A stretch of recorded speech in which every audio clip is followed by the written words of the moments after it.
On this week's episode of the On the Gas podcast, Cameron and I are here to talk you through everything that you need to know after the Austrian round of MotoGP.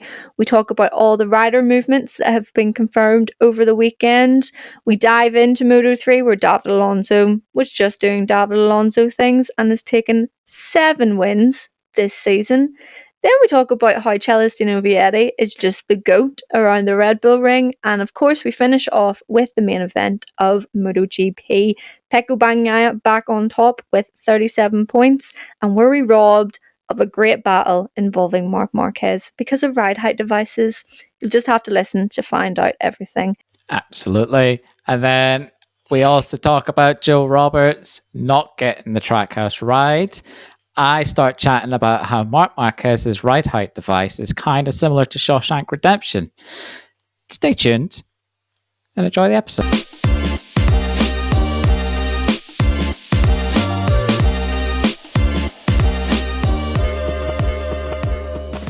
Hello and welcome to episode 3 of the On the Gas podcast. This week, things are going to be a little bit different because if you're watching us on video, you will see that it is just myself and Cameron here this week. Well, we've shaken the dead weight. Yeah. We have finally been left in charge of the podcast. Unbelievable. I don't know how we're going to survive, honestly. No, well, I think we'll be okay. But yeah. I say we'll be okay, but I mean, we've just started the episode. But Declan has left the podcast, I think, in good hands this week. We said we could do it, so we'll see how we go. We've been working towards this for 2 years now, so I think we can do it. I think exactly. Well, we hope Deck is having a good holiday. He's taking a little bit of time off. Obviously, you will see on Everything Motor Racing, he's still posting while he is away, but we thought we'd let him off with not having to record a podcast while not being at home and having to bring all his equipment and stuff with him. So we're kind of that. Yeah. Don't worry, we will hold the fort while you're away. And absolutely. We'll try not to completely butcher it while we're at it. Well, at least there's been a weekend of racing for us to talk about. We've got some transfer rumours and confirmations. And really, I think the main thing is the fact that Deck isn't here to stand up for himself. So I say we crack on. What say you? Yes, that is a fantastic idea. So I'm going to start with the biggest transfer news, which in my opinion is the fact that Ai Ogura has been confirmed to move up to MotoGP in 2025 with Trackhouse Aprilia. Yeah. Thoughts and opinions on that one? I mean, rightly so. There's obviously been some discontent on social media, as there always is. I don't think it mattered. It doesn't matter who goes where. People are going to say something. Why not such and such? But obviously, at the start of the year, when we had the round at Kota and everything, and just the whole build-up of Trackhouse and everything, it really did look like that seat was Joe Roberts's to lose. And his performances certainly didn't put him out of the running. He's done well this year. And then for it to go to Ai Ogura, obviously not an American rider, but it's an American team. I can see why people are discontented. However, you have to say that Ai Ogura thus far has certainly, earned a place in MotoGP. And I was watching what's the team owner who was there this weekend? What's his name? This is where Deck would be handy. Wait, Deck, we need you. Anyway. Is it Justin Marks? I think it might be Justin Marks. Yeah. I think that is. So they were chatting to him about the reasoning behind it, essentially, because obviously it's kind of shrouded in controversy. And he's talking about how Trackhouse is this global brand. They've got they represent athletes from Mexico and now Japan as well as America, and from like a global business standpoint, yeah, I get that for sure, but it's the fact that it really, I don't know if it was just people jumping ahead of things, but it really did feel like, this was Joe Roberts' seat, right? It kind of felt Yeah. that way. I know nothing had been said or confirmed, or they'd be like, yeah, like that's the American rider is going to be on this seat. Oh, who could it be? It wasn't anything like that, but it did feel that way. It did feel like it was Joe's seat, Yeah. which I feel for Joe, and I think it reflected in his performance this weekend as well. I know it's probably not typically his kind of track. It's very stop start. He's more of a corner speed sort of guy, but he wasn't where we would have expected him this weekend, and I think could be related. A lot of this sport is mental, and if you've Yeah. been sort of rejected a MotoGP seat that you thought was probably going to be yours, that's a big hit. That's a tough pill to swallow. So yeah, my thoughts distilled are Ogura deserves it. So did Roberts. I kind of get where Trackhouse are coming from, but ultimately, it just feels more poetic if an American rider is doing really well in Moto2, kind of steps into the American team, right? It just feels more palatable, so to speak. Yeah.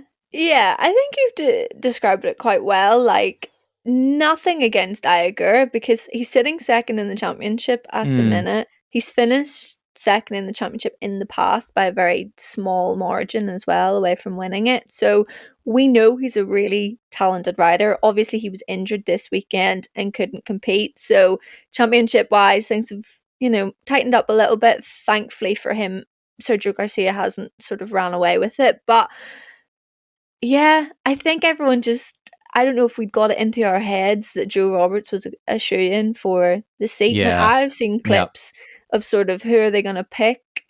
I've seen Trackhouse talking to Joe Roberts, and I've seen separate clips of them talking to Ai Ogura. So I do think it was a two-horse race.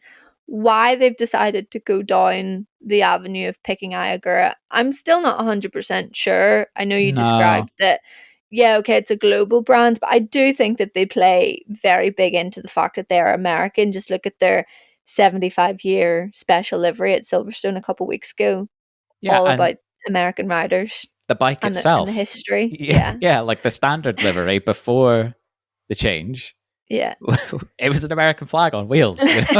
So Literally. yeah, So I think people are completely within their right to be a bit like, what? I think you can yeah, still be yeah, happy for Ai Ogura and the fact that he's going to MotoGP, but be a bit, but you didn't pick Joe Roberts. You yeah, sort of had yeah, yeah, said that it was going to be Joe Roberts. There is still other seats available that Ai Ogura was linked to. I think he was linked to pretty much all of the open seats that are still yeah, remaining at yeah, some point. So it's an interesting one to just play so heavily into your American brand to then go with the other option. But I'd like to have been a fly on the wall basically in those conversations that made them decide to go with Ai Ogura. But at the end of the day, it's happened now. We're still not too sure what is going to happen with Joe Roberts. I'm not sure if he's staying with American Racing Team for next year or if there's a yeah, chance that any of the other open seats in MotoGP could go his way.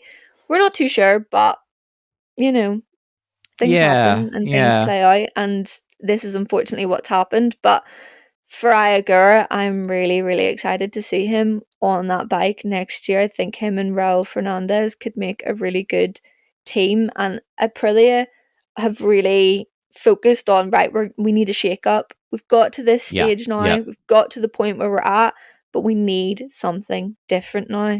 And they're getting 3 new riders out of 4. It's yeah. It's crazy. it's a big change It's a for big them. change. Yeah, Yeah. I think as well.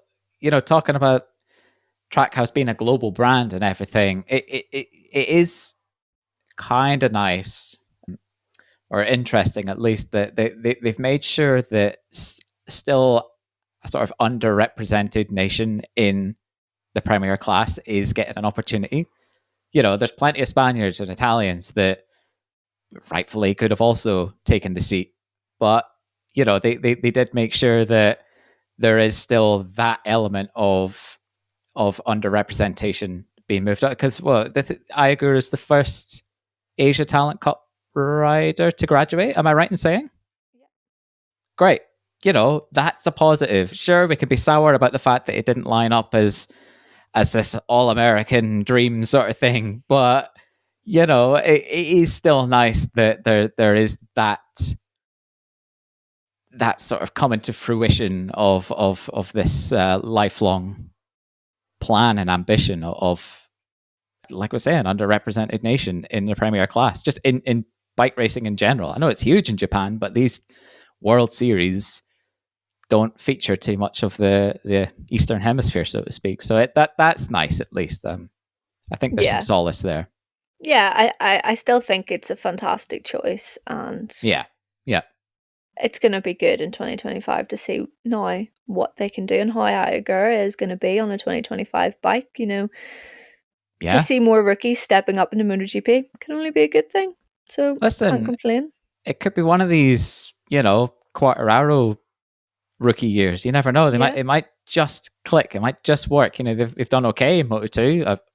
Arguably, Ogura's done really well in Moto2, but it might just suddenly, there's a new front runner, and the old dogs, so to speak, are suddenly like, who's this? That's suddenly in the midst. But I think Aprilia themselves will need to make some improvements to do that, because I reckon the GP25 is going to be, again, pretty much unbeatable. But you never know. It might just spice things up. It might be like a Pedro Acosta sort of, first couple of rounds at least, until there's a big crash and the confidence gets knocked. But, that's another conversation. Yeah. Funny how you speak about old dogs in the MotoGP paddock, because Alicia Spargaro sort of shot himself in the foot a little bit at the start of the weekend. Now, it turns out that he was just taken completely out of context, and Spanish media made reports that he'd said things that he hadn't actually said, or that he wasn't trying to allude to. But Alicia was basically saying that there's a handful of riders on the MotoGP grid that need to move on, basically, to help more up-and-coming talent get into MotoGP. I've completely paraphrased that and completely just taken the basis of the article. Yeah. But I've seen now on a couple different platforms, I think it was Thursday Media Day, where he clarified basically what he was saying. I think Spanish media ran with that. He was saying like Jack Miller and Frankie Morbidelli, etc., should all be leaving MotoGP. Yeah. So this leads on to the fact that Frankie Morbidelli has been confirmed with the R46, which isn't a surprise. Davide Tardozzi confirmed it a couple of weeks ago in Silverstone, but now we've got the official confirmation from the team. Yeah. Plus the comments from Alish. It's two separate things, but sort of works well together. And it's very, very interesting to see that certain riders on the grid sort of have this feeling about other riders and about the young up and coming talent. Now I know I've spoken about it quite a bit, of like, we don't see anywhere near as much coming attrition up to MotoGP. It's definitely sort of slowed down in recent years, and the sort of the washing machine cycle has seemingly stopped. Yeah. The feeder classes are becoming less feedery, right? Yeah. Yeah. So I wanted to put that one in there and sort of see your thoughts. But obviously, have you heard about what Alish said? Clearly, maybe I think not. I did see. Yeah, probably some headline that, I don't know. In seeing it, I was probably just like, oh, Alish is saying stuff again. Like, it's just being Alish. I don't know. Like so Frankie to VR46. Like it makes sense in the same way that Joe Roberts to American Racing to Trackhouse would have made total sense, right? You're like, obviously, okay. But other riders, I would say, have warranted the place. I can remember at the start of this year, we definitely were saying like, oh, Frankie's in one of the best teams on the grid now. He's got the latest bike. Undoubtedly the best bike on the grid, as has been shown this year, and he's not delivering with it yet. There's been signs that he can do it. Like early in this weekend, we were like, oh, Frankie was quicker than Martin. What's happening here? Yeah. But it like plateaus so quick, and then it comes to the race, and it doesn't work out. So I like Frankie. He clearly is fast, And again, his rookie season or first 2 years, he was winning races, and then suddenly, sure, the Yamaha really fell behind, but that excuse completely went this year. It's a new Yeah. bike. It's also a new bike for Marc Marquez. One has certainly been doing much better than the other. And I think with Frankie in particular, I'd say, yeah, he's really lucky that VR46 is there. Yeah. Because otherwise he wouldn't have had a seat this year, I don't think. Yeah. Jack Miller to Pramaha. Is that confirmed? Are we thinking? Not confirmed, Not confirmed, but but we're thinking it's we probably have seen happening. sightings of him walking into the Pramac hospitality. Like, we've seen it with our own eyes at Yeah, at Silverstone. Silverstone. Seen him talking on the grid over the weekend at Austria. And there's a lot of rumors about it as well. Yeah, A lot of don't people are know if saying we're it. just reading into it with the fact that, like, he used to be a Pramac rider. The chances are, obviously, there's still somewhat a decent enough relationship there, because he moved up into the factory squad. That's sort of the point of Pramac, or it was the point of Pramac anyway. So is it just that people are maybe noticing something that was already always there, a relationship and a friendship, or is he getting a lifeline now from Pramaha? I think possibly a bit both. I think I mean, it'd be really great development wise, because he's got experience on Honda, he's got experience on KTM, factory Ducatis, their way of working. He can bring so much experience to Pramaha. Whether it'd be better as a test rider and work more on the development side, maybe, but then also like a year actually running the bike and racing it is different to just a test rider role. So yeah, I think a bit of a lifeline, and I think unless Jack starts winning races somehow on this new Yamaha, which I don't think even Jack would say like it's going to happen. I don't think. Unless that happens, I think he'll get the team up and running, sort of maybe establish some really good ways of working and attitudes and things like that, like help him get the team established, and then it would be time definitely for some new talent to step into that seat. I'm sort of wondering now, with the new regulations that are coming in 2027, I have a funny feeling a lot of teams are biding their time. Yeah. And sort of going, we could wait a couple of years and bring in this guy from Moto3, aka David Alonso, that sort of stuff. He gets a couple of years in Moto2, boom. I think quite a lot of Moto2 riders are going to get overstepped in a couple of years, because there's going to be this backlog in Moto2, knowing who's confirmed already for Moto2 next year, which we'll get on to. I'm getting quite worried for like 90% of the riders who are doing well in that class, because it's like, where are you going to go? Because in a couple of years' time, you're going to be maybe 25, 26, even Jake Dixon, you're looking nearly pushing 30 in a couple of years' time. Yep. Teams aren't going to sign you. Teams are going to go for that 21, 22-year-old who's, come into Moto2, had a couple of years, is ready to move into MotoGP come 2027. I'm getting a bit worried that now Moto2 is going to be stacked for another year, because teams are going with the safe option of keeping Frankie Morbidelli. Jack Miller is like that's the heaviest link up that we have now that isn't confirmed, is Jack Miller to Pramac Yamaha. So I imagine that's going to help happen. Miguel Oliveira is the other person who's being heavily linked to that seat too. I also think that that's probably going to end up happening, because it's the safest option. Than bringing up a rookie. Absolutely. Yeah, because I think we would argue that it takes probably 2 seasons, pretty much 2 full seasons, to actually be fully adapted to a MotoGP bike, right? From a lower class, so to speak. Why bring up a rookie, a promising rookie, give them essentially 2 years on these absolutely insane bikes that we have at the moment with all the devices, all the aero, ride in a really unique way that you can't understand or get any translation of from like a superbike or any kind of other class, really. And then for it all to suddenly change in 2027, they're probably Yeah. just better coming in with the raw talent, your Alonsos that are still just developing, but clearly a special. Let them develop, get some time in Moto2, and then they're fresh and ready and hungry on a 2027 regulation bike. They got no idea what the bikes were like before that. They got no frame of reference, and they might adapt much quicker than those already in MotoGP that will have to adapt to that change of regulations. Yeah.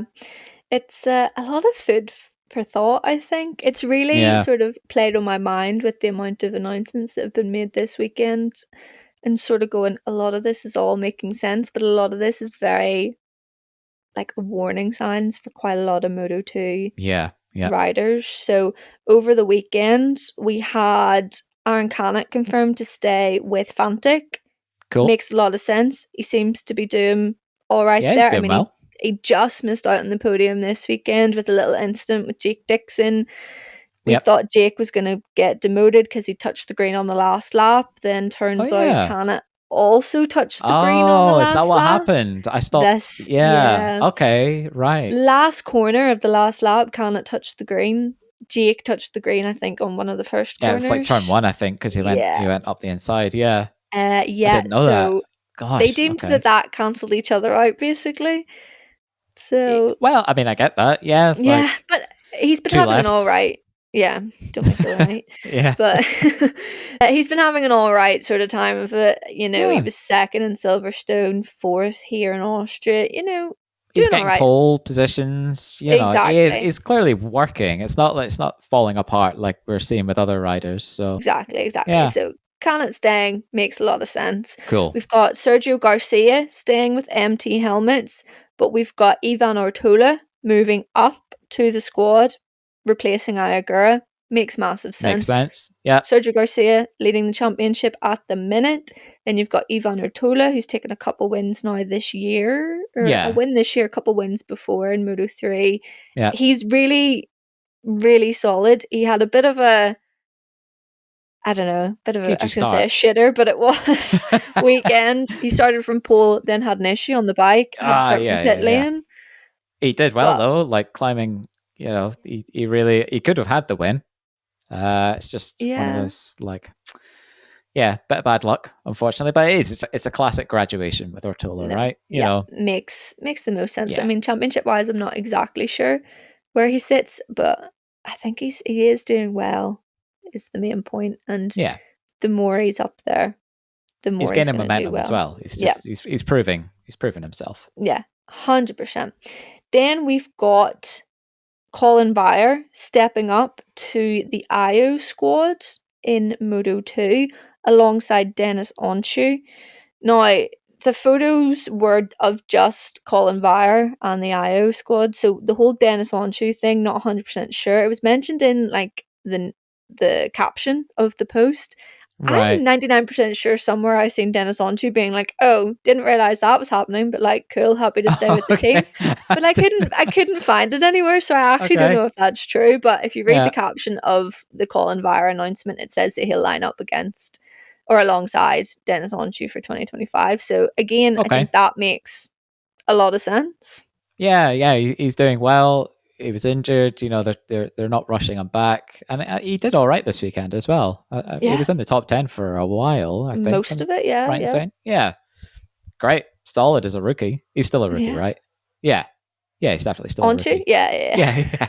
I don't know. Time just doesn't make sense anymore. So yeah. Yeah, no, Anshu's still a rookie. Then you're bringing the rookie in. Yeah, I think it makes a lot of sense. And fair play to the IO squad in general for giving Yeah. Dennis Anshu the correct amount of time Yeah. to recover and then go, okay, you're ready to come back now. It's been 2 months. Perfect. Come in. have a fantastic weekend. Yeah, race fitness obviously isn't going to be there. He hasn't been about, Yeah, but yeah, yeah. I think he had a really, really solid race Yeah, and it was scored grand. some solid It points. was really So good. I mean, he did better than Vietti has done a lot of the time, yeah, fully race fit. So, yeah, yeah, grand. yeah, Love to makes a see lot of it. sense. And for Yep. Colin Vire, he's a tall, tall lad, and he has definitely proved himself. I think him and Ortola sort of sit in the same boat, bit taller. They're really Yeah, knocking on the door of Moto 3, and it just makes the most sense to move them up rather than keeping them in that class any longer than needs be. yeah. There's seats there, get them in there. And again, these are the sorts of riders that I'm talking about 2027. This is the Will be perfect ideal. timing. Yeah, yep. Yeah, Get in a couple of years. these kids have played a blinder that have been born sort of mid 2000s, Yeah, like what a choice. Unreal. I Unreal. know. I Yeah. know. The rider market in 2027 is going to be crazy. It's gonna Like, if we be think it's yeah. crazy now, whew, Yeah, it is actually. Good point. yeah. Then this morning, which is Monday, we had confirmation that Jake Dixon is going to Mark VDS. Great. Kind of worried it's like a high pressure team, you know? Yeah, Um, okay. I don't know. It just seems to be one of those teams where if you're not delivering like right away, it kind of like that's just I don't know if it's a PR issue or something that Okay. is sort of made its way into my mind just through osmosis and being exposed to just the racing and everything, the culture of it. But yeah, Salach has been there what 1 year. This Yeah. is his first year, and is he out? Is that what's happening? Not sure. Or is Deck Arbolino out? on Everything Motor Racing was saying that Salach stays, that Arbolino's linked to go elsewhere. So, Okay, not sure. yeah. I mean, it's a good team, right? Like VDS have a great history of success in Moto 2. It's going to be Boscos Guru as well, isn't it? So it's Yes. yet more change for Dixon. Back to Olins as well. Will it be? Don't Don't know. ask me. Yeah. Wrong person. Yeah, fair enough. Yeah. Oh, deck. Bosco Scuro, I know, but Boscos Guru, we other know. than Yeah. that, So, I mean, yeah, it is yet more change for Dixon. It took a while to piece together the puzzle of WP and Pirelli's this year. yeah. He's getting there and the results are starting to come. But again, it's just another one of these like 2 steps forward, 1 step back sort of thing. And as you mentioned, his age isn't doing him any favors anymore. That's not to say he's old, obviously, but there are all these young, fast rookies coming up. So he's not going to be given the time and the grace that he might need to adapt to all these changes that are getting thrown his way, Yeah, yeah, I definitely do agree to a sense, but I think with the fact that seeing how well the other Bosco Scuro bikes are going this year, if they keep that momentum, that will Yeah, help yeah, Jake massively. definitely. So that could play into Jake's hands, getting onto a bike, a race winning bike. Even though Jake's on one at the minute, but like Yeah, top two in the championship at the minute, the Bosco Scuro chassis. So it is good. something's Yeah, going right there. Yeah. something is going right. It's the thing is, it's not just a new bike for Dixon; it's a new bike for the team too. Yeah. So it's a learning curve for Dixon. It's also a learning curve for all the engineers in there. Sure, I get it. Like a bike, it's a bike, it's a bike. They all kind of look the same, but Yeah. there'll be all these like ways of working and probably intuition that these engineers have developed with Calyx chassis and everything that no longer apply. So that'll be interesting to see if that also plays into it. But like, it's a good team. Dixon's a good rider. Surely it's gonna work. Yeah. I'm Yeah. just gonna double check actually if it's 1 or 2 years. Okay. Yeah. 1 year. 1 year. Based off the Instagram caption, it just says for the 2025 Moto2 World Championship campaign. Okay. It's not like a 1+1 or anything, or Not sure. just says Just 2025. says for the 2025 season. So Yeah. Okay. yeah. Yeah. Well, Reading hopefully, through it. yeah. I think it will work. Having the pressure of it just being a 1 year contract might make things a bit spicier, but Yeah. it's certainly it's not a downgrade, that's for sure, from where he is at the moment, going to VDS. No, So definitely happy for not. Jake. Happy he's got a seat and a quality seat at that. Yeah, yeah. We're not sure how the Aspar team is going to shape up next year. We've no official confirmation of Hmm. anybody. As far as I'm aware, I don't know with Izan Guevara what the crack is there, but we're pretty sure that David Alonso is going to be making the step up as Yeah. well because he's Again, pretty much got the championship in the bag yeah, it's the way another things are textbook going. graduation, right? It's just Yeah, do really good in Moto3, go to that same team, but in the class above. It yeah. just makes sense. So we're just awaiting confirmation on that one, but Yeah. yep, we'll see. Then moving down to Moto 3, we've Yep. got confirmation that Jacob Rulstone is staying with Gas Gas. Now they will be branded Gas Gas. I'm nearly sure Deck confirmed that Yeah, I think he said. last week. Yep. Yep. So yeah, they'll still be the Gas Gas branded bikes. So I think that's good. Backing the Aussie rider, he's been Fully earned it. pretty decent. So Yep. Yeah, absolutely. Great rookie season so far. I back it. Nothing wrong with yeah, it. Yeah. not offensive at all. We're pretty No, happy with absolutely. that. No controversy whatsoever. None. And then someone's going to message me being like, actually. Yeah. Nah, Yeah, grand. well, Happy we'll with that. see. But the last one that I have written down that has been confirmed again this morning is that David Munoz is moving to the Intact GP squad in Moto 3 for 2025 as well. So he'll be moving from Bow Motorsports Right. Okay. across. So is that. Colin Byers there at the minute. Yeah. Okay. But in terms of the Bow squad, what's happening Bow there then? So haven't, I don't obviously, think have there's we been heard, anything. have we heard anything about Kelso? Kelsey's going to MT Oh, yeah, we knew Hills. that. Of course we did. If you listen to our Okay. interview with him on Instagram, Yeah, that I was Cameron, you there would for know this. fully. I filmed it. I was there. Yeah, but it's yeah. Mind if I'm blank there? So yeah, Kelsey's going. Munoz is going. Yeah, Who's filling those seats? I guess. I'm Yeah, I glad don't you know. asked. I actually don't know if we've had any Any kind of confirmation there? confirmation at all. No. Oh well. Well, there definitely wasn't anything this weekend, and I'm scrolling through Instagram. I'm not seeing anything. So, Okay.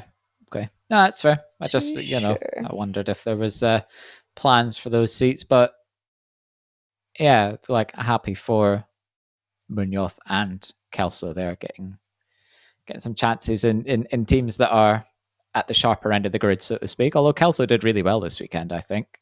Yeah. Did get beat up slightly in the race. Had a great start though. Oh, He was fantastic pulling away. start. I thought, oh, he's going to clear himself of all slipstream here, and he's just going to ride off into the sunset and take a win like it was his 10th, not his first. But yeah, Yeah. sadly, Field got caught up with him, and he ended up at the back of the train. But like, great weekend still from Joel. He's clearly got the speed. It's just, again, it might be one of those things where it's just that step up in team and data and strategy that might just be the switch that Joel needs. Who knows? Yeah. Yeah. Possibly. Well, his teammate did even better than Joel Oh, Munoz. because Yeah, of Munoz course. Yeah, that's true. Yeah. did finish second. So Let's say, yeah, well, ignore that one.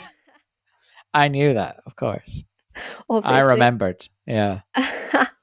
Well, I think that's all the rider confirmation that we got over the weekend. I've probably missed one, to be honest. I tried to make note throughout the weekend of everything that had been confirmed, but I think that's everything. But It's if kind of the not, main people can, ones, the yeah. confirmations, as far as I'm aware, anyway. Yes. Well, I did Yep. send the list into the group chat, and Deck did not have anything to add. Don't even know if he read it. So That's usually a good sign, though. If Beck has nothing to say, It's a good you're thing. golden. You're Yeah, golden. you've It's done fine. well. Yeah. So we'll see about that. But yeah, I think that's all the rider moves. But I suppose we'll just stick on Moto 3 since we're already talking about it. Yep. David bloody Alonso. 7 wins out of 11 races. Genuinely wild. It gets to a point where it's not a coincidence, right? Because like quite often we think, obviously 7 out of 11, 7-11 is that's a good hit rate. We quite often say, with these Moto3 battles where it's a train of 5-10 riders, like right into the last corner, you can quite often think, oh, it's kind of luck, like whether you get punted out the way or whatever. But he's defying those odds of it being luck, that's for sure. And let's not forget one of those races as well, Jerez, where he binned it for no reason, but he would have had that win. Yeah. So it could have been 8 out of 11. Look, everyone has an off day, I suppose, even David Alonso, seemingly. Yeah. Well, this is it as well. Like through the weekend, he wasn't, half a second a lap quicker than everybody. Did he even qualify front row? No. So you wouldn't have said that, like, he's got a clear advantage this weekend, and yet he's still on a Sunday makes it happen. It's a coincidence. Well, it's definitely not a coincidence. David Alonso also had to take a long lap penalty for his second infringement of riding slow on the racing line during qualifying. Listen, I don't think there's much to add, really. It's like, long lap penalty takes the win. It's, I don't know. Ortola had to start from pit lane. If Alonso had to start from pit lane, would he have taken the win? Oh, Pedro Acosta style. Yeah, like, I don't know. Not to take anything away from Ortola, he had a hell of a race. Well, he finished 9th in the end. Unbelievable. Yeah. I dare say if there had been a bigger group, he would have finished higher than that. But slipstream makes a huge difference at Austria. Yeah, like really ridiculous stuff. Absolutely is MotoGP bound, barring bad luck, injuries, anything like that. As early as 2027, really. Yeah. As long as it translates to Moto2 well enough, which I think it probably will. It's clearly just raw ability and racecraft he's got. Yeah, he's not looking like one of those guys who is just like a little bike rider. No, like there are some guys in Moto3 that we see excel, maybe even gets the championship, and then we see that move to Moto2 and we go, not the move for you. Unfortunately, smaller bikes are where you're going to have to stay, sort of thing. But I think you've said it, that like the raw talent and the fact that week on week on week he is winning these races, like if you see him within the top 6, top 7, top 8, top 9, top 10, and you sort of go, oh, it could be anybody's last lap, you'd go, no, it's going to be David Alonso. Yeah, right. Yeah, it's just, it seems to have this incredible intuition to know where to be and when to cross the line first at the end. It's genuinely stunning ride, great rider, bound for greatness. Absolutely. Yeah. Well, it stumped a lot of riders because like no one has an answer for him, basically. I do think things might have been a little bit different had Ivan Ortola been there. It might have changed the dynamics, obviously. You never know. Mm-hmm. I'd still put my money on David Alonso taking the win, but championships wise and points wise, things obviously would have gone slightly differently. So I wish we would have got to have seen that battle, because it does seem to be spicing up a little bit on track, not so much points wise, but definitely the best race of the weekend.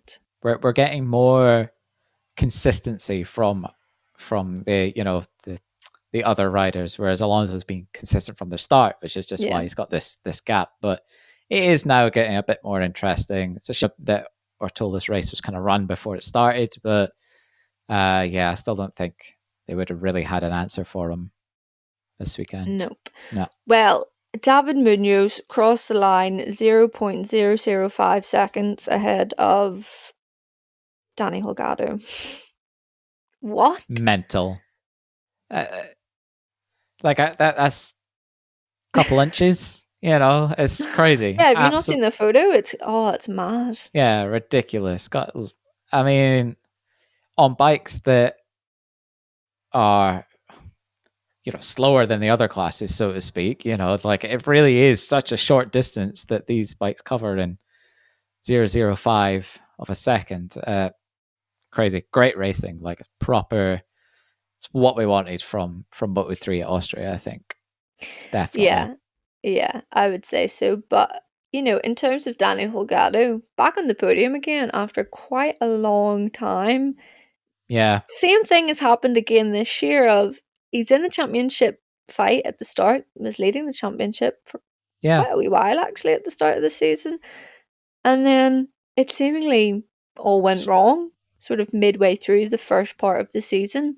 And now I'd say he's completely ruled out of it, to be honest. If Alonso keeps going the way that he's going, I don't yeah, think yeah, anyone is going to be able to fight back. But interesting now that he's sort of getting back into the swing of things.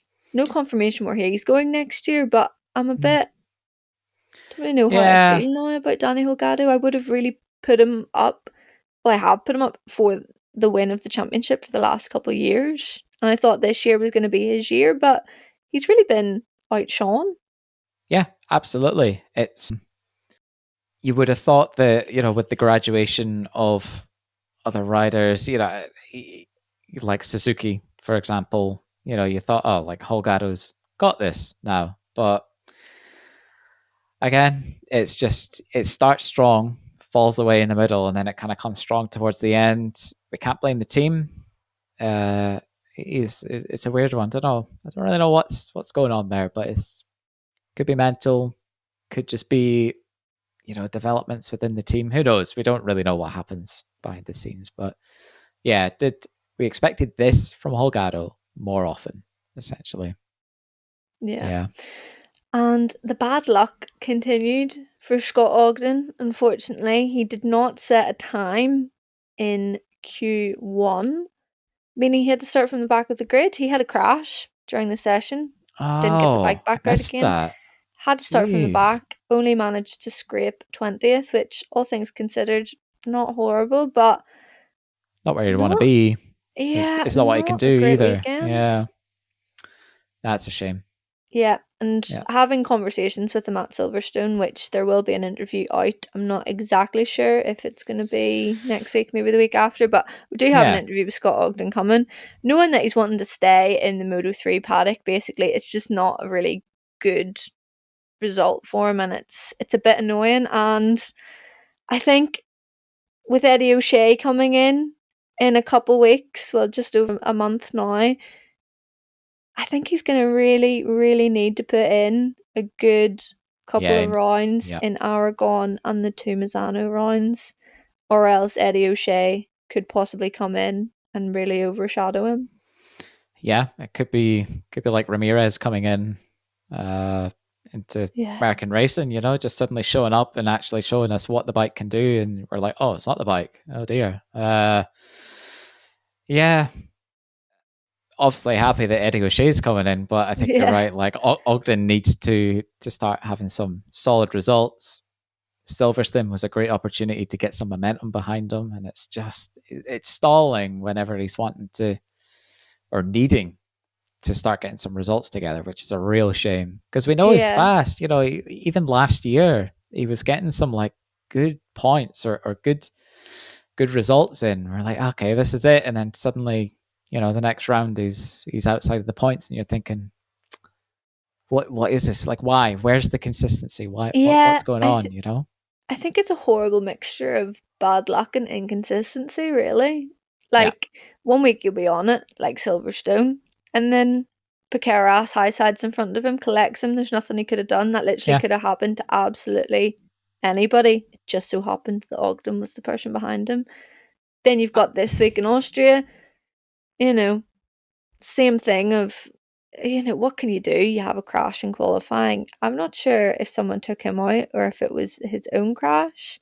Should have Mm. probably confirmed that before I've gone ahead and Yeah. spoken Yeah. about it. But then, you've got another race sort of ruined just by Yeah, a small exactly. mistake or a small error. Yep. No points again this weekend. Yeah. It's a tough one. You're on the back foot. It affects you mentally. It makes your race harder. You got to change strategy. It's just, yeah. It's just it's a slippery slope, really, isn't it? Yeah, I Yeah, feel for him. You I just want to do. sort of give him Yeah. a wee hug and just be like, it'll all be okay. Like, it'll all Yeah. work out. Oh. But anyway, I think that is everything we need to talk about for Moto3, to be honest. It was definitely the most exciting race of the weekend, but Yeah. everything is just overshadowed by the fact that David Alonso has now taken a 7th win in the class. So Yeah. Yeah. It that's really pretty much is. all we need to Stand talk out. about. Stand out performance for sure. Yep. Definitely. Another standout performance, though, that literally came out of the blue. But then I suppose when you look at the last time he won a race, it was here Yeah. exactly Yeah. 1 year ago. Celestino Vietti comes out of the woodwork and takes an absolute blinding win Yeah. ahead of Alonso Lopez and Jake Dixon. Yeah. Makes the rest of the field look silly. What? Okay. Yeah. Has a mistake halfway through the race. Yeah. Misses the gear, Misses the hits gear. false Yeah. neutral, loses 1.3 seconds, wee buns. He still wins it by like 2.5 seconds or something in the end. And what? Yeah. And what? And then next weekend, back to 8th. You know, it 15th really is. probably. Yeah. It's crazy. I mean, I like to think it is a resurgence of form, similar to what we saw at the start of 2022. 2021, I think. No, really? No. Was it? No. Yeah. No, it wouldn't have been. No, 2022. I'm pretty sure What year? is when Oh no, it must have been. Sorry, I'm on the wrong years. I'm thinking 2023. Yeah. Yeah. this. Well, that's what happens. Time just. Where are we? And yeah, it's hopefully a resurgence of that kind of form for him because it clearly has something special. It just kind of decides. It's just like, oh, you know what? I think I'll win this race by a lot, and then I don't know. What we need to find out is what he had for breakfast. That's what we need to find out. I think I that's the think crux of it. big bad boss Valentino Rossi was there. I think helped. Now, I know That obviously he might rides be for the it. IO Yeah, squad, but he is a VR46 Academy rider. yeah. The reason he's there, Yeah. the guy who might give him a seat in 2027. Who knows? Yeah. Yeah, it's also plausible. Also, it could just be like that's his track. I think so. I think Like, that's the main yeah, takeaway. Like, yes, he showed that he has something. You're right, we mm, have seen really strong dominance for him before, but then it all sort of crumbled apart. But year on year, no matter where he is, when we come to the Red Bull ring, he puts in a good performance. So there are some riders that just gel with certain tracks. You think of yeah, Marc yeah, Marquez and Saxon Ring. It's that sort of, it's becoming that for Vietti, I should say. Now he's had 2 back to back, but he's always been good around there. And I really should have thought about this a bit better when putting my predictions in last week, yeah. because as I soon as the mean, race started, I was like, oh god, yeah, oh Vietti's yeah, really good around here.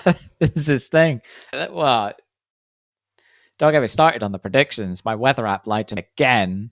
So did the Met Office. Everybody just lied to me. I did tell you, are you sure it's going to rain? It doesn't matter. And do you know what? Neil Hodgson even mentioned it. Like during the race, it was like his weather app has lied to him again.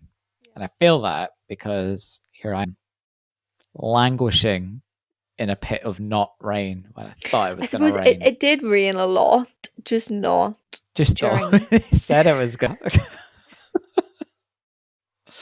Well, it to sort of go off on a slight tangent, it might have made the GP race a bit more interesting if we It had would have some made the rain. Moto 2 But race more interesting well, at the too. MotoGP race, yeah, might have had more entertainment. But there we are. I think everybody kind of generally just prefers dry racing, but I like to be entertained. So here we Yeah. are.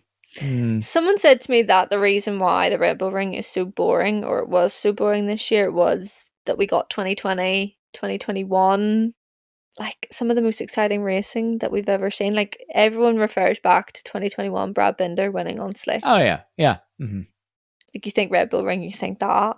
Yeah. Are we being punished for having such good racing? Are we being told that the only way to have good racing there is with weird weather? Yeah, Who knows? that was flag to flag. The rain Yeah. did come down just maybe an hour or two too late Yeah. for it to be exciting, unfortunately. Who Well, knows? Like maybe we need to speak to someone. Where's all these conspiracy theorists about weather control and stuff? Where like, can we put them in touch with Dorna? Like let's figure something out here. Come on. literally. Well, I did mention that Alonso Lopez and Jake Dixon finished up the podium, and I did earlier state the fact that Jake Dixon did manage to hold on to P3 because of touching the green, and Can also touched the green. I've also mentioned that Ai Ogura wasn't here this weekend, but Yep. Sergio Garcia still leads the championship by 20 points. Solid gap, but it looks like his clear, I don't know, advantage that he had earlier in the season's not quite as clear now. Well, it's not quite as clear, but I think he's had a bit of luck, to be honest. Now, Sergio Garcia was sitting in sixth or seventh, had to take a long lap penalty because he touched the green one too many times. Yeah. Took said long lap penalty, put him back into 14th. So it was big, massive points haul that he was meant to get, sitting back, Yeah. don't worry about it, I'm not going to get involved, not going to push too hard. You could sort of see that was his plan. He's gone, they can all fight for the win in the podium. I'm just going to chill here. I know Ai's not racing this weekend. All these guys are way behind me points wise in the championship. I'm going to chill out in sixth. Has to do the long lap penalty, ends up 14th, scoring 2 points. Thankfully, Yeah. he had that big cushion because, I mean, it was a bit of a disaster in the end. Yeah. It's be kicking himself for that one for sure. He could have really, because I think what was sixth, like 10 points or something Yeah. ish. Yeah. That could make all the difference. He's going to really kick himself if it gets to Valencia and he's, a couple of points behind or a couple of points in front. He'll think, he had that gifted to him, but it's really nothing's come of it, unfortunately. But yeah, it is strange how he's not sort of winning or performing quite as consistently as he was earlier in the season. But then similarly, those who are now performing more consistently, like maybe it's that's the main part of it, is the fact that the competition's now being more consistent rather than him losing consistency. Yeah. And I had said about I'd said about luck, which was the point I was trying to allude to, which I got sent off on another tangent. Joe Roberts has had to sit out a round because he's broke his collarbone. Yep. Ai Ogura has now had to sit out a round because of injuring himself. He's lucky. Sergio Garcia is lucky because at the time, Jake Dixon didn't score any points in the first 5 races of this season. He's now being the most consistent rider. He's had 4 podiums, I think, in the last 6 races. Something along those lines. Yeah. All of a sudden, he's consistent. Tony Arbolino started to be more consistent. Then you get the likes of Alonso Lopez, who's nowhere championship-wise, puts in a 2nd place. If he does that again and again and again, guess what? He's got a lot more points than what you have sitting down in 14th. Yeah, exactly. Like, it doesn't take long for an advantage of 20 points to vanish. Well, all it takes is for Garcia to miss a round now. Yeah. And then could be gone. Just like that. Just like that. Well, exactly. Jake Dixon is now 68 points back. He's had a very good last couple of weeks, obviously taking that home win in Silverstone, taking the 3rd place now in Austria, when the championship leader and the guy in 2nd are both, not having a good weekend. Jake is like scooping up the points here. That's massively. What it takes. Yeah. 68 points back. We've seen it in MotoGP. 91 points is the biggest deficit we've ever seen to come back and to win a championship. I'm really not going to rule Jake out of this, to be honest, because if he keeps going the way he's going and everyone else keeps going the way that they're going and their Yeah, yeah, inconsistency, yeah, yeah, why exactly. wouldn't it be Jake Dixon? That's consistency wins titles. That's it. At the end of the day, could definitely be Jake's to lose. Yeah, why not? Why not? Like you say, I think then the person that we need to mention lastly in Moto 2 is Fermin Aldeguer. I was literally about to say, yeah. Uh, what? What? 17th. Come on. And we can't blame it on the bike or the team because Lopez gets second. It really is this like they switch bikes, I'm sure, or something. Because when one does well, the other doesn't. It really is wild, but certainly not. I don't know. Performances of late have not been warranting a Ducati MotoGP ride, No. I would And say. from what we've been told and what everyone is sort of assuming, there's one Ducati seat left to be confirmed. And Yeah, everyone's sort of going, right, well, that'll be Fermin's seat. But like, I seen a tweet over the weekend. I think it was Simon Patterson actually. He was like, MotoGP needs to have like a mid season transfer window where you can sort of go, actually, that guy that we signed back in what, January was it? Bad yeah, idea. yeah. Come Should on. have maybe Yeah. let him had a couple rounds on the bike before we decided we're moving him up to MotoGP in 2025. Yep. I think a It's transfer window makes so much sense. Yeah. it's such a classic case. We've seen it with so many riders. We've literally talked about Aaron Canet, we've talked about Vietti, we've talked about Ai Ogura. They can all be in with a chance of winning the Moto2 championship. And 6 months later, they're nowhere. This is exactly what has happened to Fermin Aldeguer. I don't know if it's pressure. I don't know if mentally he's going, or if he's just checked out because he's going, right, well, I'm going to MotoGP next year anyway. I literally do not care what happens in this championship. I don't want to injure myself. I don't want to push No too hard. risks. Don't want to do Yeah. anything silly. I'm just going to sit back and finish the season. Or what? Like, what is it that is causing this inconsistency? Like, it could be the bike, but then you do look at his teammate and they're both consistently inconsistent. And you can Yeah, sort of go, okay, exactly. yeah, Yeah. Bosco Yeah. Squirrel not performing, but then you look at empty helmets, 1 and 2 in the championship. Yeah. And consistently a 1-2 finish as well.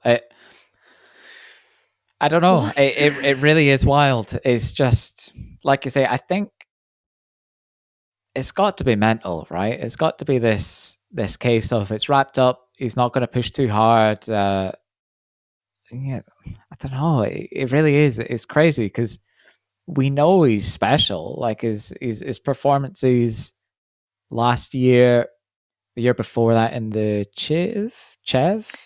2 years before that in the Chev, yeah. Yeah, like winning everything comfortably. Like it really, yeah. You think this kid's special, like, but even like a special rider holding back is surely not going to allow themselves to finish 17th. Like there's still a top 10 in them, you would think.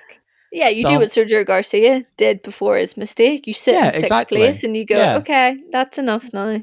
you're still pushing, but like not Yeah. beyond the limits or uncomfortably so. So I don't know what's going on. Don't know what's happening there. I wonder if there is some kind of clause that is starting to There has to creep be. up. Do you know what I mean? This the performances haven't been there, and now they're thinking, oh, the performances haven't been there, and there's this clause in the contract that says if they're not, then it's not happening in some shape or form. You could be right. Ducati is known to be cutthroat in the past, and Yeah, obviously they've shown it again this year by losing both Jorge Martin and Enea Bastianini. Like, Ducati have shot themselves in the foot plenty of times before. Look at losing Dove, Jorge yeah, Lorenzo. They've let go of big names. They're signing Mark Marquez again. now. You know, they're signing the big name like they've done in the past. Let's see how that works out. But, you know, they're never shy to just go, well, you've actually not really done what we've wanted you to do, so we'll see Yeah, you. here's Alvaro's seat in Superbikes. Do you know what I mean? Who Yeah, knows? Like, it depends what is the fine print. We don't know. We don't know what clauses there could be, and that could be creating a lot of pressure that's getting to him as well. Because he's so young, but I think he is is, the he main is. thing. Like, he's just clearly not ready for it. Or he I could don't go think into so. MotoGP and just be like, joke's on you guys, last year, just like he Yeah, didn't have so a care in the world, sort of thing. saving myself for it. Yeah, who knows? It is weird that it's not confirmed yet. That seat. Yeah, when we all know that that's apparently, you know. Yeah, it's like everyone's putting two and two together. It's like he signed for Ducati MotoGP, as far as we're aware, and there's one seat left. You'd think it's a case of just confirm it already, but they're not. And Yeah, there's no announcement dates or anything. There's no like stay tuned for this or whatever. Why? yeah. Why was it not announced first? Yeah, Like, yeah, as the sort of the obvious move. yeah. Why hasn't it been announced or confirmed? I don't know. Ooh. Speaking of conspiracy Conspiracies. theorists. Oh Go. dear. Why were we gonna say? Speaking Well, of conspiracy theorists. no, like literally, that's it. Oh, We are just now being conspiracy us. theorists. Yeah, Wouldn't be like us.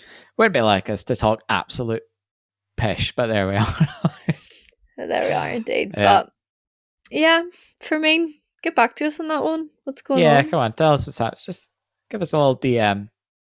Send us a little screenshot of your contract, and just with a little, highlight. Like, here's the Confirmation. clause. Yeah, yeah. Yeah, There's the clause. yeah. There's the Yeah, clause that's I've making still me. signed it.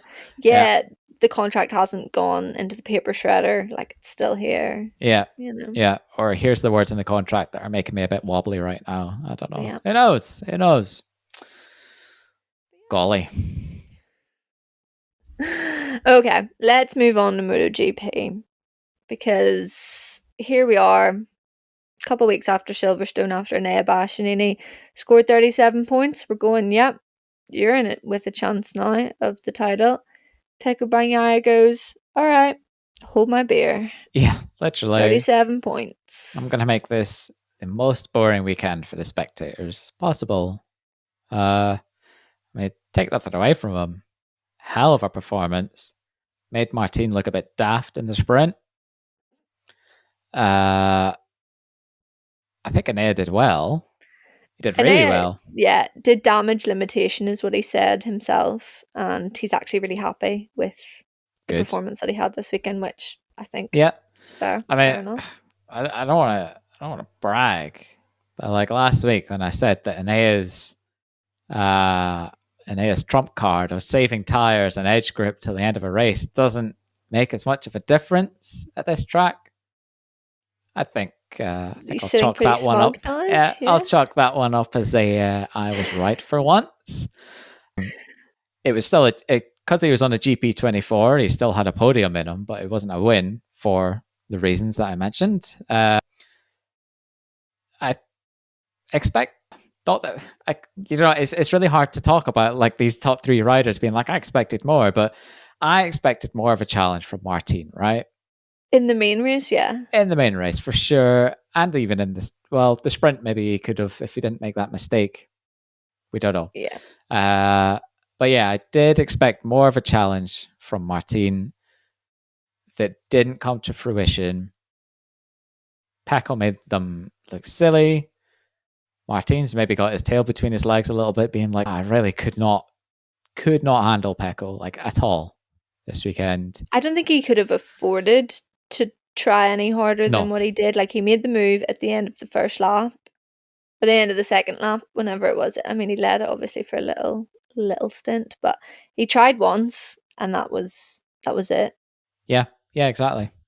And it was usual Pecco form of he was out in the lead, and any time that Martin was sort of looking like he was getting a little bit closer, Yeah. I'll pull And the back thing out again. is, it was really obvious on track, like the clear advantage that Pecco had was on the corner exit. And this is just another one of those things where Pecco it just builds his weekend in such a smart way. Yeah. He knows that if you can get a really great exit and drive out of the corner, then that's going to make the race, right? Because I mean, well, that's what made him pretty much impossible to deal with Martin. It's the fact that he clearly had something extra in the corner. So that's what he will have fed back to the engineers, and it's what everyone in that factory squad will have worked on with Pecco, is that corner exit and getting that absolutely dialed in for the Sunday and the Saturday, for racing. Made him unbeatable. And that's the difference, is like, it's more than just how you put the bike around the track. It's also like what you're doing with your team and setting up that bike in such a way where you might not get the absolute outright fastest lap as like Martin did, but when it comes to actually putting the race together and your competition not being able to handle you, like, that's clearly the way that he worked again this weekend, and it's paid off with a double. What more do you want? Yeah. I mean, the only saving grace for Martin is the fact that he leaves Austria now only 5 points behind Pecco Bagnaia. So all things considered, Yeah. you Oh, can't really yeah. complain about that. No, not at all. Well, is it he got second both races, right, Both Martin? races, yeah. Yeah. So like, if you can't get 2 wins, you're going to take two second places, right? So Yeah. again, like, great damage limitation. It was a GP24 that was going to pull in these podium positions, and they delivered what they should have. Those guys Yeah. I mean, we pretty much knew that it was going to be those three on the had to be. podium Yeah. in the main race on Sunday. And it was. We actually put a poll up on our Instagram throughout the week when you spoke about, we'd posted a little clip of you saying that it'll be a GP24 that wins Yeah. in Austria, and 85% of people agreed with you in saying that yes, it would be a GP24, and 15% said no. Don't know what they were Interesting. thinking, but Maybe they thought KTM had something extra up their sleeve, possibly, well, they at their did look track. like it Yeah, for a Paul did. little Paul had while. a great. Yeah. Paul, amazing. Jack Miller, P4 in the sprint, Yeah. then was sitting fifth in the race, and then did a Jack Miller thing where he just. Now, I'm waving my finger here because I said Miller for the win in the sprint in the predictions, right? To which I was met with the loudest of guffaw and humiliation from my co-presenters. Now, the Yeah. fact that Miller pulled home a fourth in the dry, tell me that if it was raining like I thought it was gonna, he didn't have a win in him. He so did. I would like you to rescind your guffaws. Thank you. No. Oh, okay. Right. Fine. Absolutely not. I mean, Come I'd on. predicted What? Binder for the win because you told me it was going to rain. So look how stupid I look. Like, Just saying. I'm taking that as vindication. I don't know. Mm, I'm sure the fair enough. audience will agree. All four of them. You agree with you? Yeah, Yeah. literally. No, I mean, Jack Miller did have a good weekend. I'll give you that much. Okay, you did predict that he was going to do well, which was a surprise, I can admit. But then he crashed in the main race on Sunday, and he had big points in the bag. And Yeah. on the day that it matters. Yeah, for sure. Like, if you want to cross the line, it's on Sunday for sure. Yeah. Like, yeah, okay, P4 in the sprint. No one's going to remember that. You know. No, that's true. Actually, can someone like just put that in quotes and send it to Jack Miller right now? Dude, that's horrible. P4 in the sprint. No one's going to remember that. Lauren on the Lick Gas it and podcast. send it. Send. Actually, don't do that because we like Jack. We love Jack. We would love to speak to him one day. And if he No, I hates do like us, Jack. I Do love like him. I Jack. think he's great. Yeah. I listened to a bit of his interview that he did with Chasing the Racing. I've seen a Yeah. couple clips Yeah. on Instagram. I haven't listened to the whole thing, but like, based on what I've seen there, like, he's such a personality. And it would be sad if he didn't get a seat in MotoGP next year. But I think actually this is what I wanted to allude to slightly earlier when we were talking about contract talks, is that yes, he is looking likely to get that Pramac seat, but in his interview and the bits that I sort of seen, he seems to have come to terms with the fact that he's not going to be racing next year, or there's a high chance. And surely at that mental attitude of going, I kind of want to be at home next, like I don't really care if I'm racing next year. That's a bit of a Yeah. worry to me, because if you're not 100% in it, that's when bad things happen. You know, the results aren't there. Mistakes happen as well, is the big one when you're not 100% there for it. So Yeah. Yep. that mindset really quite shocked me, that he was sort of like, yeah, look, if I'm there, I'm Yeah. there. If I'm not, I'm not. And I know he You is always that laid back attitude, but that really was a red flag, sort you of. really don't want to be a grid filler, right? Like, for Yeah. sure. And I'm sure Jack would do his best, but I think he'd be very conscious of the fact that he's gone from factory Ducati, factory KTM, satellite Yamaha. Yeah, maybe I should just go home and hang out with my wife and kid. Yeah. Yeah, like, who knows? Who knows? But then also, like I said, it's been his way of life for the last 10 years. It'll be such a Yeah. change for him to just not be racing anymore. And I'm sure the salary of being a MotoGP rider is also quite attractive for an experienced head like Jack. Surely they would have to pony up for Jack, Yeah. especially if this is his mindset of being like, maybe I want to go home. The contract will have to Yeah. be right. He's not going to take anything, I don't think. No, I don't. Yeah, he's not going to take it unless it's right. Yeah, yeah. He's not scrambling for the seat. But then we were also talking about how people say things to the media, teams, riders say things to the media to almost leverage, contracts and Batista's the prime stuff. example of that. Yeah, yeah, Yeah. exactly. So maybe Yeah. Jack's like, I just want to go home. And then Pramac will be like, oh, how does an extra 500k sound? Like, who knows? Who knows? I don't listen. I do not know really what kind of salaries these guys are being I don't paid. know how much he's getting paid this year, so I really, yeah, I No, can't say much. I So imagine factory KTM's paying all right. I don't think we Red could Bull, expect. Yeah, he won't be yeah, expecting the same salary again. But yeah, that's another angle. It might just be a ploy to be like, hey, this contract's going to have to be right, or I'm going home. You know, who fair, knows? fair, Hmm. fair, fair. Anyway, I want to talk about Marc Marquez, and I suppose what could have been if the ride height Well, device didn't screw up his race. But then, was it the ride height device that screwed up his race? Yeah, it screwed up his start. Then he had a bit of an incident with Frankie, but yeah, like he also crashed in the sprint on Saturday again. he has to, in my opinion, has to push that GP23 just a little bit too hard to be getting the results and doing the times that he is doing. It's catching him out. Yeah, obviously the ride height device thing. What it kind of has this air of, which is sad, and I'm sure it's not the case at all, but like the way it kind of comes across sometimes is this like old dog trying to learn new tricks in a way.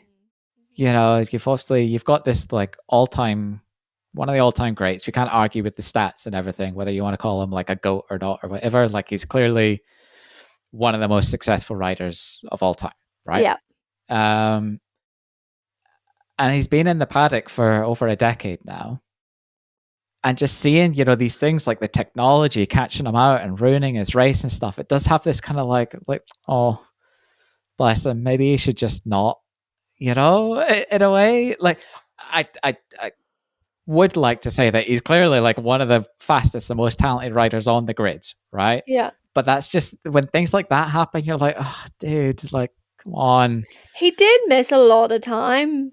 I think people forget. Yes, Like, exactly. But he that's sat it. out Yeah. for so long through injury and then came back to riding that awful Honda. Like, they'd got themselves in such a mess Yeah. Yeah. that now Yeah. he's been put on a bike that's good, but like, it's not good enough to keep up.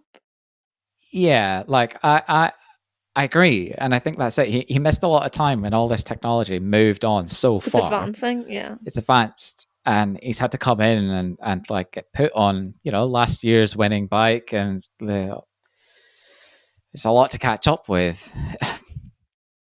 Have you ever seen Shawshank Redemption? No, but carry Have you on. not? Right. Do it Well, anyway. okay. Well, this isn't the The same listeners thing. might have The seen listeners it. might have, and if I'm articulating my point well enough so far, they'll already probably know what I'm going to say here. But so Shawshank Redemption, the film about these men that are sort of spending their lives in prison, Mhm. and then this I can't remember characters' names because it's been very long since I've seen it, but like this guy, and he gets out of prison after serving pretty much like a life sentence, and he's old now, and he cannot integrate with modern society whatsoever. So that ends in like in a very very sad way, and I'm not like, Okay. he ends his life. He unalives himself, right? And Okay. that's not what I'm saying. Like, that's not quite tangible, but it's the overarching thing of like you've been out the game for so long, even if it's just a couple of years, like stuff really moves forward so fast in MotoGP that yeah, like that mishap with ride height device and stuff. And it's not the first time we've seen these kind of technology issues with Marquez. Yeah. It almost has that air of like, here's the guy who just cannot Like your get granddad it who in the doesn't know same how way. his phone works. Exactly. Yeah. And they're like, and on their phone, they're like, Yeah. and Literally then holding it. yeah, and they've got a virus within 30 seconds, right? And Yeah. obviously, this is one incident of a ride height device not working for Marquez when like the majority of them are fine. But obviously, we only notice the incidents, right? If you do things right, people don't notice you do things at all, as they say. Yeah. It's only when it goes wrong that we notice. But like, it had that like feeling of being like, dude, come on, like another issue. I know. And it did scupper his race. It probably who was it he collided with? Like Frankie. Frankie. But like I think it was very 50-50. They literally both sort of Yeah, ran yeah, into each other, but Marquez was going so much slower than everybody else yeah, yeah. that It was like Frankie wasn't expecting him to be there. Mark wasn't yeah. expecting himself to be there, sort of thing. I mean Annoying for these. Frankie because it sort of ruined his race too. But then Marquez was able to scrape back up to fourth. That's the Frankie, difference exactly. yeah, Yeah, that is the difference. Was the comeback that Marquez was able to make on a year old bike, and like clearly the GP24 was on another level, yeah, which is what Frankie was on, and he couldn't stick with Marquez, carving up the field in the same way. So yeah, I don't know. It's a mixed weekend for Marquez because he did say that his Friday was great, right? it was good. Yeah, it was Yeah, like one of Frankie Carcetti said it too on Twitter. yeah, He's very good. He's a fantastic crew chief in the sense that actually he likes updating his social media to sort of give that perspective of what's going on in the garage. yeah, And he was like, "Yep, hmm fantastic, yeah, fantastic Friday, and by it far seemed to one of the be. best of the season." Yeah, yeah, because he was absolutely he was there. He was in the top 3, top 4 all the time, and he had the pace to probably get a podium, maybe with an Aya. You would Yeah, say you wonder. Did it because rob it. us though? Like that's I just can't help but sort of sit there and go like it was a bit of a yawn fest. No offense It to Pecco was. Bagnaia, but like to go from that Moto 3 race to a boring Moto 2 race, again nothing against Vietti, but you're sort of just sitting Yeah, there watching everyone just fall like there's no overtakes and you're just a bit bit of a procession. like Yeah, there was like 4 seconds to Bash Nini? Or was it even more than that? Then there was like 8 seconds to Mark Marquez, something like that. Like it was crazy spread out. Like yeah, can't yeah, imagine the spectators were having a good time watching that. yeah. I know it's. Yeah, I think we were robbed of some kind of racing there for sure. Because if there's one thing that Mark brings, it's drama. It's just a shame that it happened in the very first lap. We did get to see him make some overtakes on the way up, but Yeah, then after they were that, good. Yeah. yeah, uh, yeah, what could have been? We've said that a few times this year, right? Well, Kota yeah. binned it. It always it's just washing the front because that's where he's making up the time. Is just pushing this front end so hard, which is what he did on the Honda. It's just he's having to push it that bit harder now because of the deficit of the bike, unfortunately. Yeah. Well, we're going to Aragon next, one of the tracks that we associate with Marc Marquez. So this will be interesting. This is sort of the last chance of all the tracks on the calendar that we all go, oh yeah, This is his King of the Ring. He's really good at Coda. Yeah. Aragon. Another left-hander. And do you know who else is good here? Pecco. Great. Yeah, great. So it might be this sort of poetic retribution of 2022. Do you know what I mean? Was it 22 when they had that battle? Yeah. Pecco won out eventually. Yeah, it was because it wasn't on the calendar last year. So yeah. No, it wasn't. And 21, he was out for it, I think. Yeah, it would have been because it was Pecco's year, his first year of title. So yeah, it could be this sort of round 2 of Aragon, Pecco I'd love versus it Marc. to be. I would love it to be as well. If it's if it's one track where Marc is going to make the difference and level that GP24, 23 deficit, this is one of the last ones. I think we're going in a bit blind though, considering that we weren't there last year. The bikes have made such a massive step since the last time that we've been there that it's sort of, I'm intrigued now. It was never one of my favourite tracks before, but I find myself quite excited for it now, knowing that, this is one of Marc Marquez's good tracks as such. Pecco is good around here. Enea has put in some good consistency. There's 5 points in the championship. I was really worried that by the time we'd got to Aragon, someone was going to be way out in the lead. We'd all be bored. And we've had a bit of a boring Austrian race, but championship wise, things are still pretty open. Yep. So I think it's going to be good. When is it? 2 weeks? 2 weeks. 2 weeks. Yeah. 30th, 31st, and 1st. Yeah. Lovely. Jubbly. I'm excited. I think we've covered the weekend. I think we've covered absolutely bloody everything. Deck, I hope you're proud. Yes. And speaking of Deck, the predictions for Austria and the table, he hoards the sheet because he fudges the numbers, so we weren't allowed to see it. And he doesn't let us see the numbers or how he works anything out or any of his little sums. We don't get to see that. Exactly. He says he shared it with us, but I think it happened in his mind. So prediction results are going to have to wait till next week when Deck is back and I'm away. So, yeah. Well, you're just not as important apparently. So that's it. Yeah. Well, I mean, I don't get the spreadsheet. So, yeah, I will need to tune in for next week's episode as a listener, as a viewer. I know I didn't have a good weekend of predictions. Bet you Deck had a fantastic week as he always does. I'm pretty sure he had Pecco winning. So fab. Lovely. Well, and I'm sure he had Alonso winning as well. So even better. Again, it's going to be a nice. Yeah, I mean, in fact, maybe it's a good thing I'm not going to be there, and you're just there to. Oh no, I got a bit salty last week. Ego. Yeah. Listeners will notice how much camera I have this week. yeah, we're not dealing with Deck's smugness. Is oh dear, but yeah, there we go. So if you've enjoyed the episode, like, subscribe, bell icon if you're watching on YouTube, all that stuff. Look at you, Sammy. I know. And anything else to add, Laura? Follow us on Instagram, On the Gas Pod. We upload loads of clips throughout the week of the podcast. Plus, like I mentioned earlier, we do have some interviews coming up from other riders at Silverstone. You can expect to see Eddie O'Shea already on our page. Joel Kelso was uploaded on Sunday. Fantastic little short interview with him. And we've also got Scott Ogden and Zonta van der Gerberg coming up in the near future. And Manu Gonzalez. Sorry, Manu. Yes. Oh my goodness. Oof. Yeah. Yeah. So these interviews are these interviews are, 4, 5, 6 minutes long. So they're just great little clips. Check them out and see what these riders have to say sort of behind the scenes and just a little chat with Deck. So it's really nice. Yeah.